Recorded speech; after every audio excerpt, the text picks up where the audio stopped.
এবার চলে এসেছি মা ফুল্লরা মহাপীঠের মহামেলা 2024 ফেব্রুয়ারি থেকে 10ই মার্চ। এই সতীপীঠে যে সমস্ত সাধক সাধনা করে গেছেন তাদের এখানে দেখা হয়েছে বেশ কিছু অডিয়েন্সের সাথে।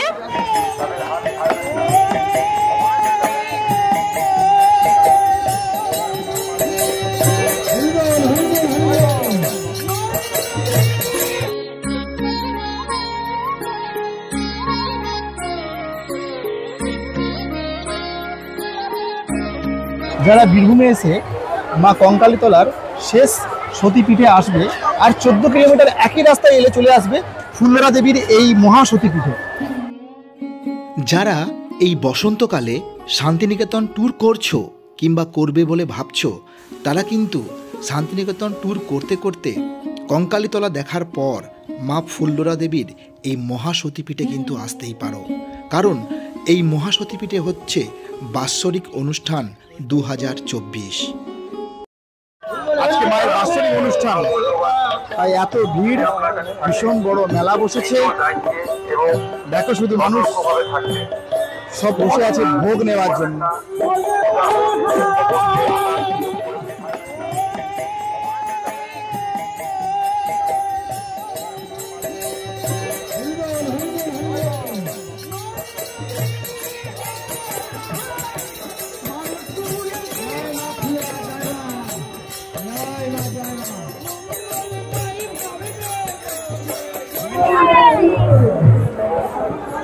ভিড় দেখো শুধু মা ফুল্লরা মন্দির মহা সতীপীঠ। আজ বিশেষ দিনে আমরা চলে এসেছি মহা সতীপীঠ মা ফুল্লরা স্থানে। এখানে দেবী মানে সতীর কষ্ট পড়েছিল, কিন্তু অট্টহাস মানে কাটোয়া, বর্ধমানে কাটোয়ার অট্টহাস আর এই ফুল্লরা নিয়ে যথেষ্ট মতভেদ রয়েছে। আজকে মায়ের বাৎসরিক অনুষ্ঠান শুরু হচ্ছে, বিশাল বড় মেলা শুরু লেগেছে, আমরা মেলাটাও ঘুরে দেখাবো। আর এখানকার ভক্তরা, এখানকার গ্রামবাসীরা কি পরিমাণ এখানে ভিড় করছে মায়ের দর্শন করার জন্য, মায়ের কাছে ভোগ নেওয়ার জন্য, পুরোটা দেখাবো।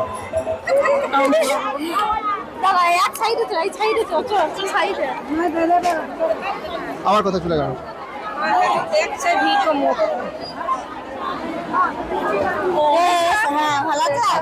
এদিক দিয়ে যাচ্ছে সবাই।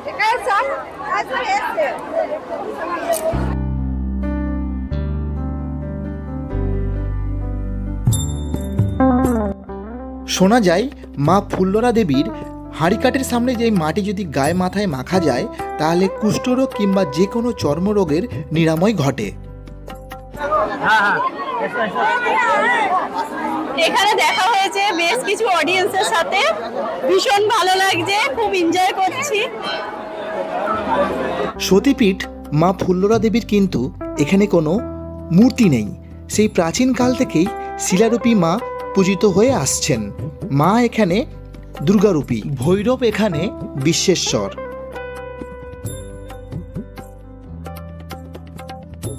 প্রতি বছর মাঘী পূর্ণিমায় মায়ের বাৎসরিক অনুষ্ঠান অনুষ্ঠিত হয়ে থাকে। সারা পশ্চিমবঙ্গবাসী এই দিন এসে জড়ো হয় এই মায়ের মন্দিরে একটু ভোগের প্রসাদ পেতে ও উৎসবে গা ভাসাতে। সেই জন্যই মায়ের মন্দিরকে আজ খুব সুন্দরভাবে ফুল দিয়ে সাজানো হয়েছে।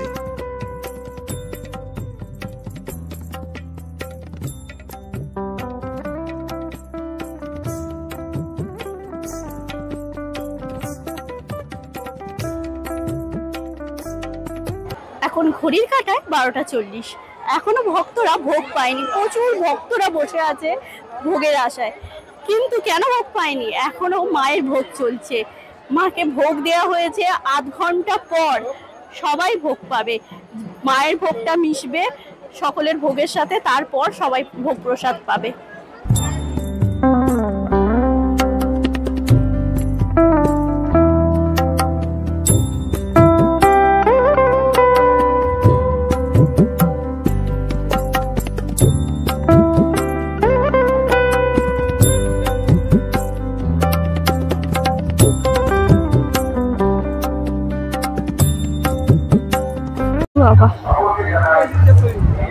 এটা হচ্ছে মা ফুল্লরা দেবীর পবিত্র কুণ্ড।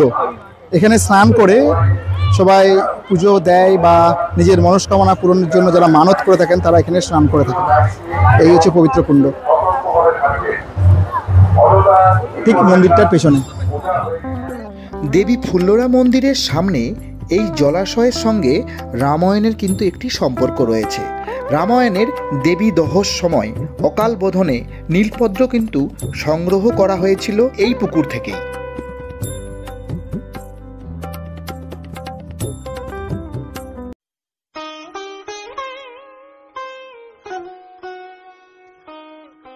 সমগ্র ভারতবর্ষ তথা পশ্চিমবঙ্গ ও বীরভূম জেলার সমস্ত অধিবাসীরা আজকে ভিড় করতে চেয়েছে এই মন্দিরে, কারণ মন্দিরে আজ মা ফুল্লরা দেবীর বাৎসরিক অনুষ্ঠান। তাই কাতারে কাতারে লোক এখানে পাতা নিয়ে বসে রয়েছে মায়ের ভোগের প্রসাদ পেতে।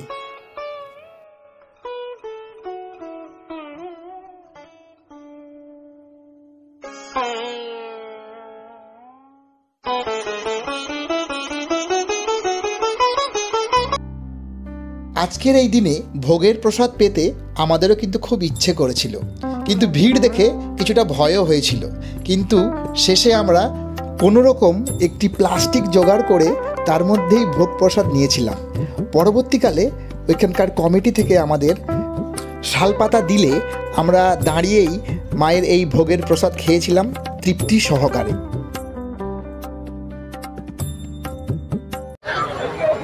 এখন আছি ভোগ তৈরি রান্নাঘরে। শুধু একটা রান্নাঘর না, এখানে অনেকগুলো রান্নাঘর রয়েছে, তেমনি অনেক জায়গায় ভোগের আয়োজন করা হয়েছে যারা বসে প্রসাদ পাবে। আর এখানে কিন্তু আমিও প্রসাদ নিয়ে নিয়েছি বসে। এখানে 1 লাখ লোকের কিন্তু আয়োজন করা রয়েছে, তাই ঝাঁকে ঝাঁকে দর্শনার্থীরা আসছে মায়ের কাছে এই ভোগ প্রসাদ পেতে। আর আমিও নিয়ে নিয়েছি ভোগ প্রসাদ।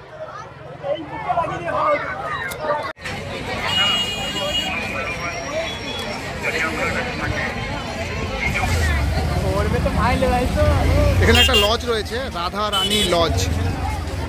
এই রাধা রানী লজ যারা দূর থেকে আসবে, কলকাতাবাসী কিংবা তারও অনেক দূর থেকে যারা আসবে, তারা এখানে থাকা এবং খাওয়ার দুটোরই সুবিধা পেয়ে যাবে। এই মেলার মধ্যেই রয়েছে রাধা রানী লজ। ভেতরে যাচ্ছি না, সময় খুবই স্বল্প, আমাদের এখান থেকে বেরিয়ে যেতে হবে। যত সময় যাচ্ছে মেলাতে যেন ভিড়টা বেড়েই চলেছে। এবার চলে এসেছি মা ফুল্লরা মহাপীঠের মহামেলা 2024। 24শে ফেব্রুয়ারি থেকে 10ই মার্চ রি ফুল্লরা মেলা প্রাঙ্গণ লাভপুর। দেখি এই দিনের বেলার মেলাটা কেমন। সব দিকেই কিন্তু ভোগ খাওয়া চলছে, এখানেও ভোগ। মহামেলা, যেমনি ভিড়।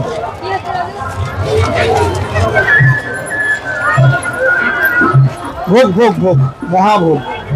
ওইদিকেও বসেছে সবাই মহাভোগ খাওয়ার জন্য দাঁড়িয়ে রয়েছে লাইন দিয়ে।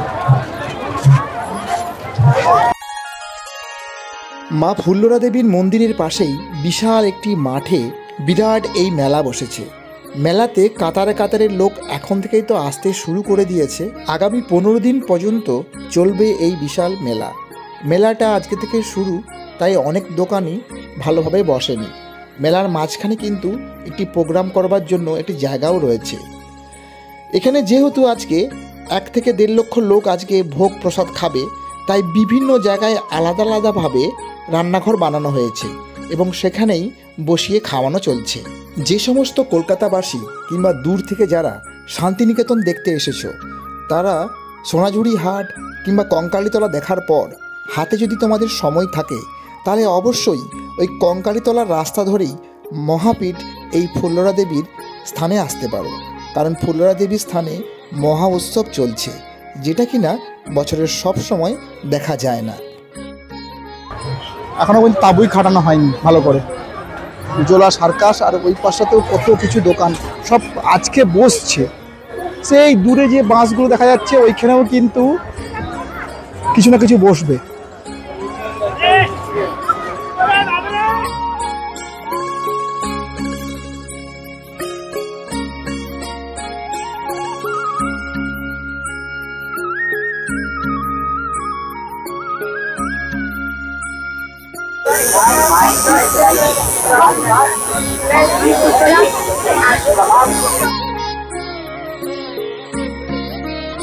প্রথম দিন দেখো সমস্ত দোকানপাট কিন্তু বসেনি, নাগরদোলা এখনো বসেনি, দেখো সব বসছে।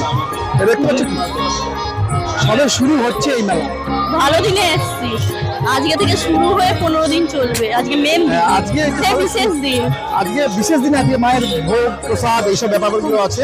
বাট টোটাল যে মেলাটা আছে এই মেলাটা কিন্তু এখনো ভালো করে বসতে এখনো 1-2 দিন টাইম লেগে যাবে।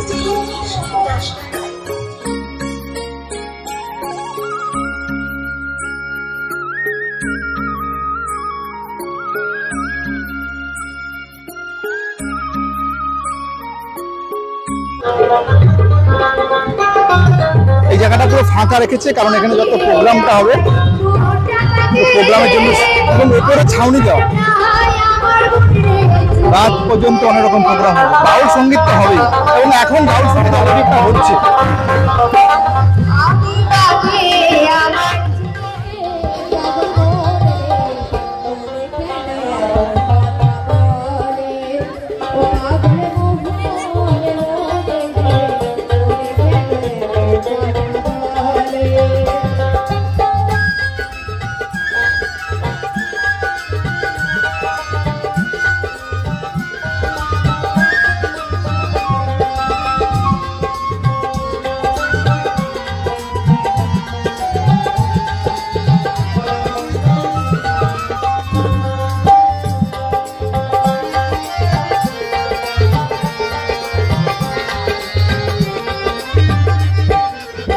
যারা বীরভূমে এসে মা কঙ্কালীতলার শেষ সতীপীঠে আসবে আর 14 কিলোমিটার একই রাস্তায় এলে চলে আসবে ফুল্লরা দেবীর এই মহাসতীপীঠে। 15 দিন ধরে হবে মায়ের বাৎসরিক অনুষ্ঠান, যেখানে লাখো লাখো দর্শনার্থী এখানে অপেক্ষা করছে মায়ের ভোগ খাওয়ার জন্য। মায়ের এখানে বিশেষভাবে পুজো হয়, বলি হয়, তাই এই উৎসবে গা ভাসাতে পশ্চিমবঙ্গবাসী অবশ্যই তোমরা মা ফুল্লরা দেবীর এই সতীপীঠে আসতে পারো। বিশেষেও এখানকার সংহতির সাথে ভীষণ ভালো লাগবে। বন্ধুরা, ভিডিওটি এখানেই শেষ করছি। তোমাদের যদি ভিডিওটি একটু ভালো লেগে থাকে তাহলে অবশ্যই লাইক করো, আর চ্যানেলে নতুন হলে সাবস্ক্রাইব করতে কিন্তু ভুলো না। দেখা হচ্ছে নেক্সট ভিডিওতে।